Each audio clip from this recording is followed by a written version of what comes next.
Everyone, আমের আচারটা তৈরি করার সময় আমার ভিডিওটা কেটে গেছে, এই জন্য আমি বাকিটুকু ভিডিও করছি। এখন আমি প্রথমে সোডা তেলটা ফ্রাই প্যান বসিয়ে দিয়েছি। এখন দিয়ে দিচ্ছি পরিমাণ মতো সয়াবিন তেল, 1 কাপের মতো, হাফ কাপের মতো 1 কাপের মতো সয়াবিন তেল আমি ঢেলে দিয়েছি।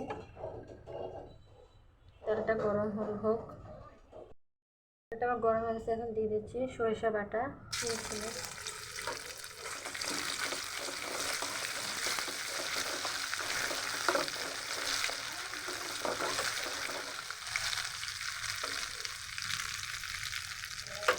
এখন এর মধ্যে দিয়ে দিচ্ছি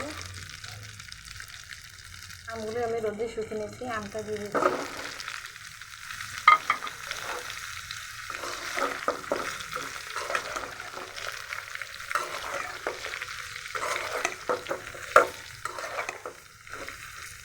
আমটা আমি তেলের মধ্যে ভেজে নিচ্ছি।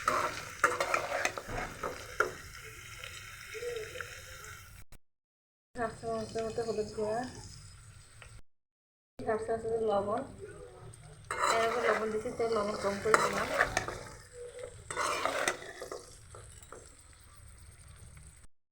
দিয়ে দিচ্ছি ভাজা মরিচ, শুকনো মরিচ গুঁড়া,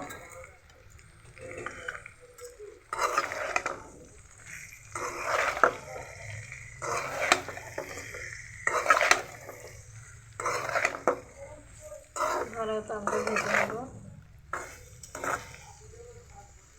ঢাকনা দিব না, এমনি সিদ্ধ হয়ে যাবে আম। এরকমভাবে কাঁচা আমের টক ঝাল মিষ্টি আচার বানানো যায়, আপনারা বাসায় বানাবেন। বাচ্চারা এরকম আচার অনেক পছন্দ করে।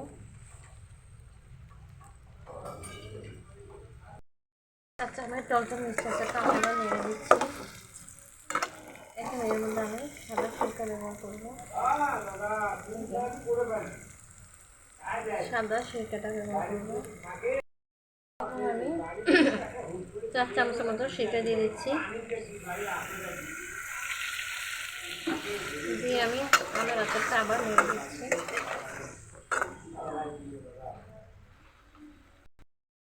আমের আচারটা আমি নেড়ে দিচ্ছি।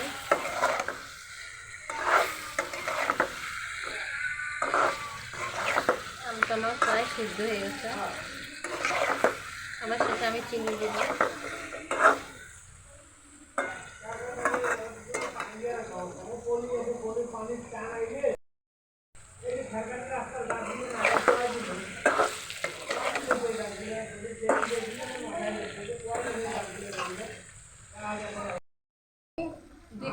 দুই কাপের মতো চিনি দিব। প্রথমে 1 কাপ দিচ্ছি, আর 1 কাপ চিনি দিব, আর 1 কাপ চিনি দিয়ে দিচ্ছি।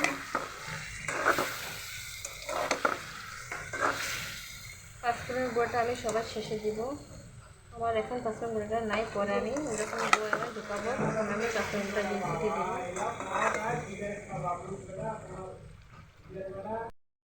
কাঁচা আমার টক ঝাল মিষ্টি আচারটা আমার তৈরি হয়ে গেছে। আর 2 মিনিট রেখে আমি এটা নামিয়ে ফেলবো। আপনাদের যদি আমার ভিডিওগুলি ভালো লাগে থাকে তাহলে অবশ্যই লাইক ও সাবস্ক্রাইব করে দেবেন। আজকে এই পর্যন্ত, সবাই ভালো থাকবেন। 5 মিনিট মধ্যে আমি পরে দিয়ে দিব।